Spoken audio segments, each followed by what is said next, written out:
Les affleurements sont les lieux où l'on peut observer les roches du sous-sol. Une des méthodes pour les étudier est de réaliser un croquis de terrain.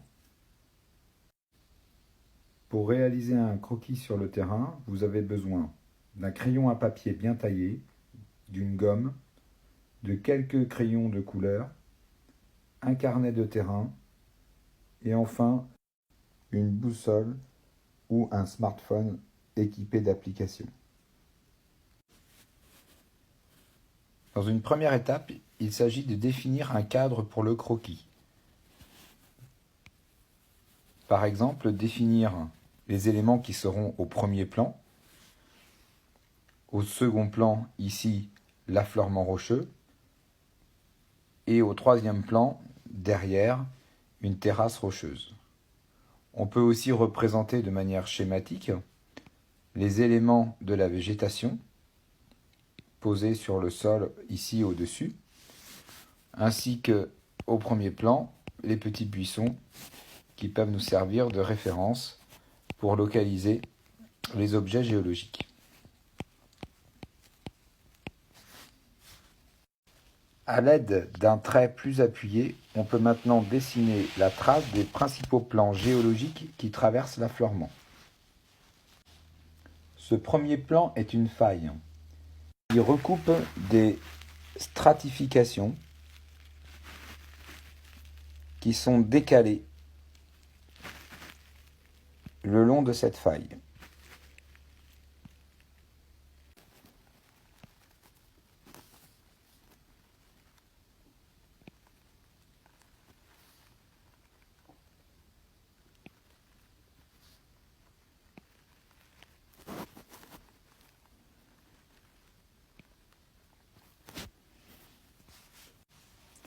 D'autres plans sont aussi visibles sur cet affleurement. Il s'agit de diaclases que je représente avec un trait plus fin, car ce sont des plans secondaires qui nous apporteront moins d'informations.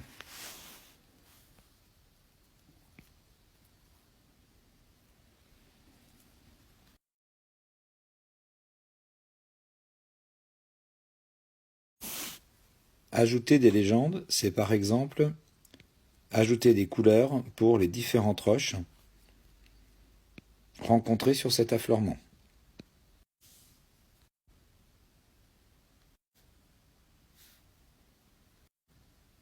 C'est aussi annoter les différents plans représentés sur le croquis. Par exemple ici, les plans S0 de stratification. On peut d'ailleurs y ajouter des mesures de pendage réalisées sur le plan S0. Par exemple ici, un plan de direction 30 degrés par rapport au nord, avec un pendage de 45 degrés vers le sud-est. De la même manière, nous pouvons annoter le plan de faille. Ici, les surfaces de stratification nous montrent un décalage de type faille normale.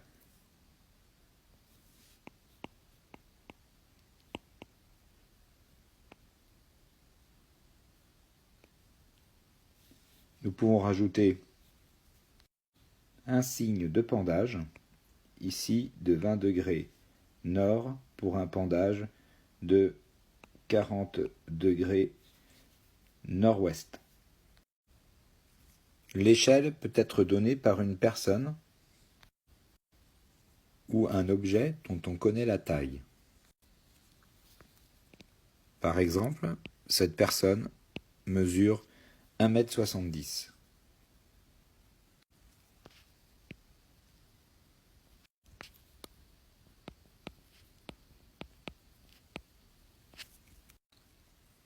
À l'aide d'une boussole, nous pouvons orienter la direction de cet affleurement, que l'on indique en haut à gauche et à droite de chaque côté du croquis.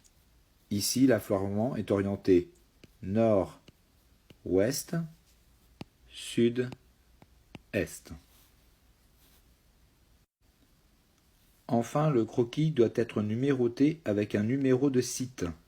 Visiter le site numéro 1 par exemple. Ce numéro sera reporté sur la carte géologique ou la carte topographique. Ensuite, il doit être localisé le plus précisément possible par le lieu-dit, la commune ou le numéro de la route qui permet d'y accéder. De manière encore plus précise, on peut rajouter des coordonnées GPS en longitude et latitude.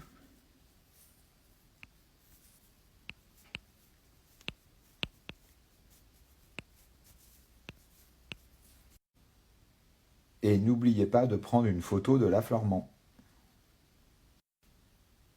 Et maintenant, à vos crayons.